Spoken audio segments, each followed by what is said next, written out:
하나님의 말씀은 히브리서 5장 11절에서 14절까지 말씀입니다.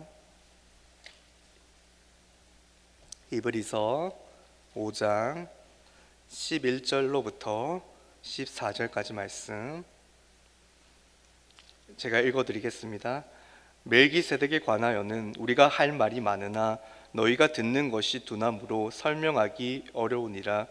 때가 오래되었으므로 너희가 마땅히 선생이 되었을 터인데 너희가 다시 하나님의 말씀의 초보에 대하여 누구에게서 가르침을 받아야 할 처지이니 단단한 음식은 못 먹고 젖이나 먹어야 할 자가 되었도다.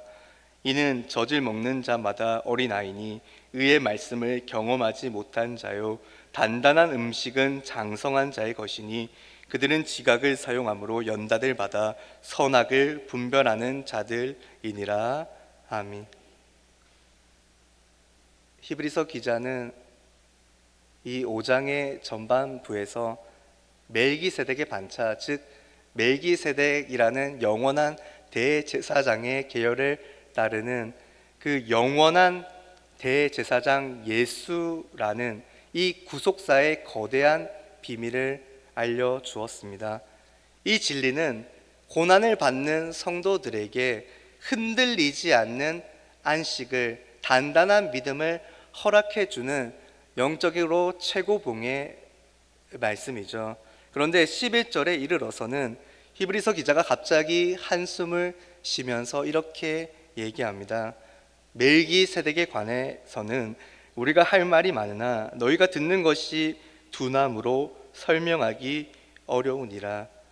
여러분, 당시 히브리서의 수신자들은요, 유대교의 핍박과 세상의 유혹시험 앞에서 그 복음의 전진을 멈추고 오히려 과거의 영적 초보의 자리로 퇴보하고 있었습니다.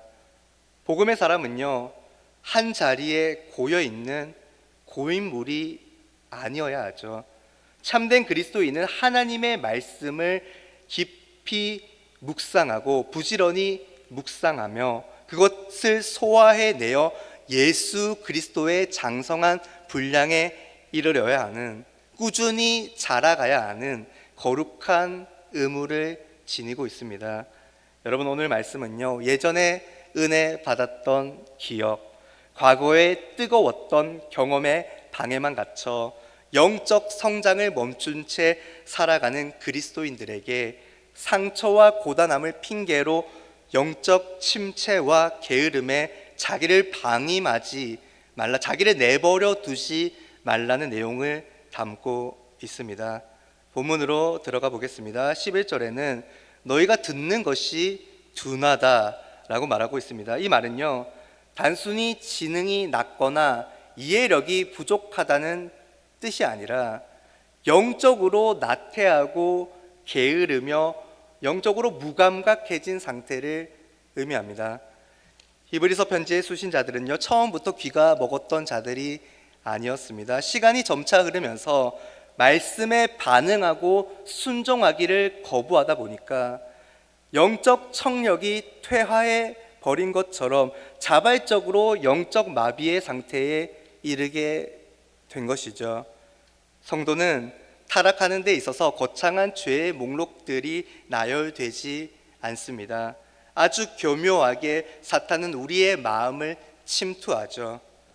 매주 설교를 듣기는 하되 영혼의 아무런 떨림이나 어떤 믿음의 반응 없이 스쳐 지나가게 만드는 영적 불감증과 만성적인 나태함이 우리 안에 젖어들게 만드는 거죠. 오늘날 우리의 귀가 이러한 나태함에 중독되어 있습니다. 그래서 귀에 안일함의 귀지가 자꾸 쌓여가 점점 더 하나님의 말씀을 듣지 못하는 상태에 이르게 됩니다. 여러분, 아무리 성능이 좋은 최신형 보청기를 귀에 끼고 있더라도 본인이 의지적으로 전원 버튼을 꺼버리면 아무 소리도 제대로 듣지 못하는 상태가 됩니다. 먹통이 되는 거죠. 매주 홍수처럼 쏟아지는 설교와 말씀의 환경 속에 살아가더라도 내 삶을 뜯어 고치려는 성령의 음성을 향해서 내 의지의 전원 버튼을 꺼버린 상태, 그것이 바로 듣는 것인 둔한 영적 침체의 상태입니다. 이래도 정녕 괜찮을까요? 이어서 히브리서 기자는 영적 침체에 빠진 그리스도인들에게 나타나는 4가지 치명적인 미숙함의 증상을 아주 구체적으로 설명하고 있습니다. 첫 번째는 알지 못하고 잘하지 못하는 것입니다. 신앙생활을 한 세월을 보면요, 벌써 다른 사람에게 말씀을 가르칠 수 있는 선생이 되어야 할 터인데 도저히 영적인 성장이 일어나지 않은 것입니다. 두 번째는 기초로 되돌아가는 것입니다. 하나님의 말씀의 기초가 무엇인지 다시 누군가로부터 가르침을 받아야 할 처지에 이르는 거죠. 구원의 확신, 기도하는 법 같은 아주 기초적인 교리에서 더 나아가지, 더 전진하지 못하는 상태인 거죠. 세 번째는 여전히 젖을 먹고 도덕적으로 미숙하다는 것입니다. 단단한 음식을 소화해내지 못하고 평생 유아식, 이 이유식만 구걸합니다. 우리 귀에 달콤하고 위로가 되는 부드러운 격려의 말씀만 편식하고 자신의 자아를 쳐서 철저하게 복종시켜야 하는 성령의 감권적인 말씀을 바로 뱉어버리는 영적인 편식증을 가지고 있죠. 네 번째는 의의 말씀을 경험하지 못한다는 것입니다. 이 말은요, 말씀이 지시하는 거룩한 삶의 능력을 일상에서 제대로 맛보지 못했다는 것입니다. 성령의 열매를 삶 속에서 제대로 경험하지 못했다는 뜻입니다. 여러분, 지금 영적인 침체, 영적인 무감과 영적 게으름에 빠진 성도가 가진 문제들의 심각성이 체감되시고 그것이 이해가 되십니까? 조금 더 나아가 보죠. 현대 그리스도인의 3가지 영적 질병에 대해서 조금 더 탐구해 보겠습니다. 첫 번째 질병은요, 영적인 비만과 소화 불량입니다. 현대 그리스도인들은요, 역사상 가장 똑똑한 성도들입니다. 스마트폰만 틀면 국내외에 유명한 설교가들의 설교를 한 번에 빠르게 들을 수가 있고, 알고리즘을 통해 수많은 기독교 콘텐츠와 수많은 신학적 지식을 짧은 시간에 실시간으로 공급받을 수가 있습니다. 정보가 아주 넘쳐나는 시대를 살아가고 있죠. 여러분, 성도들의 머리는 엄청나게 커졌습니다. 귀는 아주 고급지게 되었습니다. 웬만한 설교에는 크게 감동받지 않고 나아가 신학적으로 비평을 할 만큼 지성적으로는 아주 상향 평준화가 된 것이죠. 문제는요, 행함이 없는 지식은 영혼을 살찌우는 것이 아니라 영혼을 파멸시키는 독약이 되는 것이죠. 먹기는 엄청 먹는데 이제 이게 영적으로 건강해지는 게 아닙니다. 왜냐하면 삶의 현장에서 땀을 흘려가며 말씀에 순종하는 영적인 에너지 소비가 전혀 없기 때문입니다. 지식은 과부하 상태인데 우리의 영혼은 소화 불량에 걸려서 늘 더부룩합니다. 정상적인 경건 생활을 할 수가 없게 되는 거죠. 두 번째 질병은요, 영적 팝콘 브레인입니다.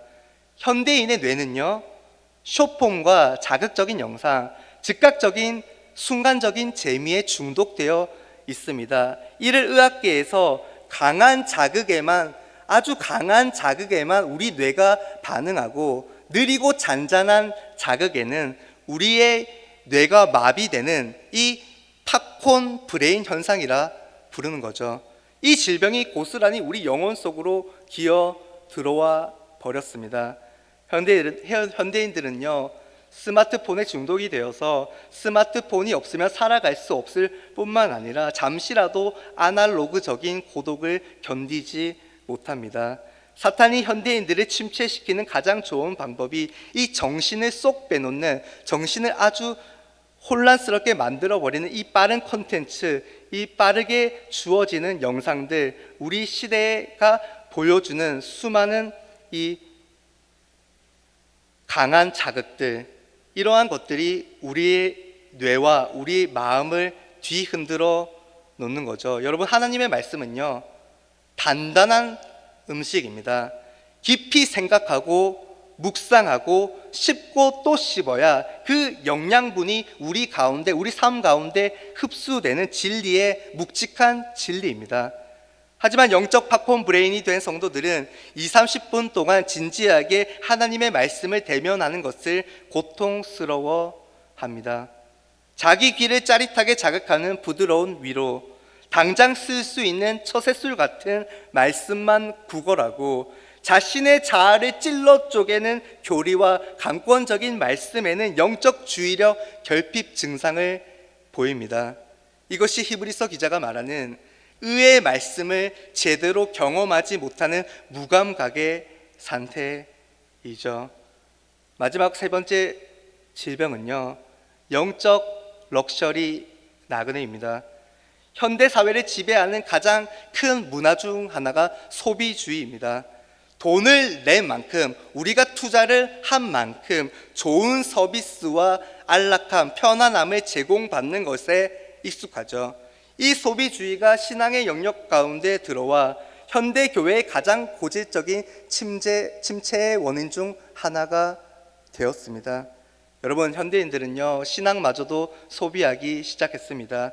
나에게 부담되지 않는 교회, 부담을 주지 않는 교회, 내 마음에 상처를 주지 않는 세련된 예배 환경, 주차장이 넓고 프로그램이 짱짱한 곳을 찾아다니며 영적인 분위기와 영적 인테리어를 즐깁니다. 여러분, 누군가 이렇게 말했습니다. 십자가를 리무진을 타고 지나가려 하는 자들이 현대에 가득하다. 이런 사람들은요, 하나님 나라를 위해서 손해를 보거나 교회를 위해서 자존심을 꺾고 헌신한다거나 핍박 속에서 믿음의 야성을 발휘하는데 익숙하지 않고 끔찍하게 그러한 것들을, 그런 헌신과 희생들을 싫어합니다. 여러분, 우리는 언제까지 이러한 영혼의 질병들을 방치해야 할까요? 우리는 성령의 충만함을 구하며 들은 말씀에 단 한 구절이라도 붙들고 삶의 현장에서 치열하게 살아내는 믿음의 야성이 필요합니다. 오늘 말씀 14절을 보십시오.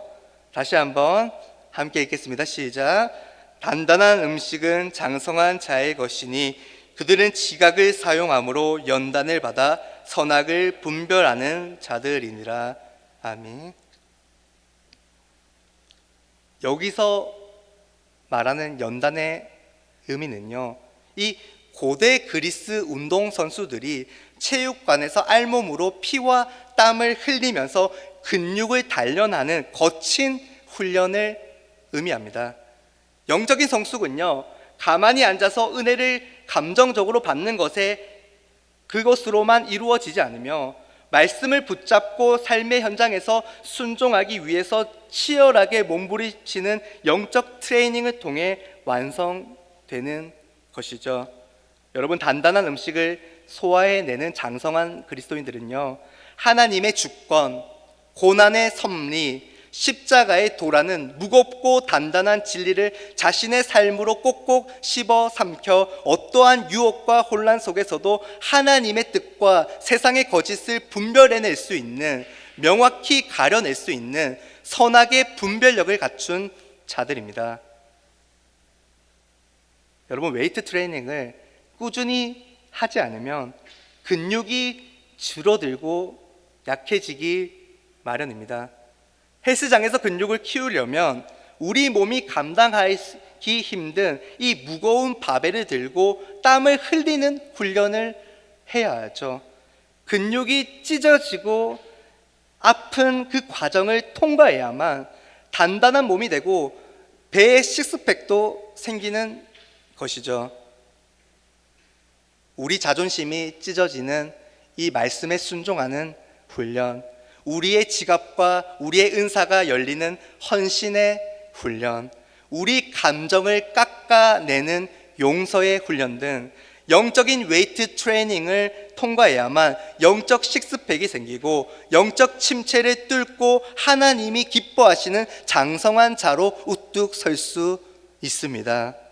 그렇게 진짜 영적으로 단단해지는 우리 모든 푸른 초장 교회 성도들이 되시기를 간절히 소망합니다. 말씀을 정리합니다. 성도 여러분, 오늘 본문은요, 영적으로 자라기를 멈추고 뒤로 퇴보하고 있는 우리를 향해서 무서운 사랑의 회초리를 들고 다가옵니다. 내 신앙의 연수가 몇 년인데 아직도 젖병을 물고 있느냐, 이러한 준엄한 영적인 책망을 하고 있는 거죠. 여러분, 우리는 경각심을 가지고 오늘 말씀을 가슴에 새기고 영적 퇴보에서 돌이켜 영적 성장의 길을 걸어가야 합니다. 여러분, 어린아이 같은 신앙을 내려놓읍시다. 다른 사람들이 떠먹여주는 말씀만 떠먹지 맙시다. 각자가 듣고 싶은 말씀만 듣지 맙시다. 그리고 우리가 가지고 있는 상처의 젖병을 내려놓읍시다. 누가 나를 섭섭하게 했다, 누가 나에게 상처를 주었다, 이 유아기적인 불평을 멈추고 이제 대제사장이신 우리의 맏형 되시는 우리 예수 그리스도의 영광스러운 주권을 묵상하며 말씀을 꼭꼭 씹어서 어떤 말씀이든지 잘 소화해내어 더욱더 단단한 신앙생활을 이어 나갑시다. 그리고 영적 체육관으로 들어갑시다. 매일 아침마다 말씀과 기도를 묵상하는 자리로 나아가서 우리의 자아를 쳐서 복종시키는 훈련을 시작합시다. 일터에서 일할 때 세상적 가치관과 내가 쌓아온 스펙이라는 계산기를 부수고 손해를 보더라도 하나님이 주시는 그 말씀 그대로 행하는 적극적인 순종의 근육을 키웁시다. 여러분, 영적 성숙의 길은 가파르고 험난합니다. 그렇기에 우리 스스로의 힘으로는 오를 수 없습니다. 하지만 우리에게는 이미 고난의 학교를 통과한, 이미 우리 가운데서 믿음의 본을 보여주신 우리의 맏형 되시는 영원한 대제사장 되시는 예수 그리스도가 계십니다. 그분의 부활 생명이 우리의 피 속에, 우리의 삶 속에 흐르고 있습니다. 우리 모두가 더 이상 영적 침체의 늪에 빠져 응석을 부리지 말고 젖을 떼고 일어나 단단한 말씀을 먹고 우리 신앙의 원형, 우리 구원의 근원이신 예수 그리스도의 머리까지, 예수 그리스도의 장성한 분량까지 계속해서 영적으로 성숙해 나가는 우리 모든 푸른 초장 교회 성도들 되시기를 간절히 소망합니다.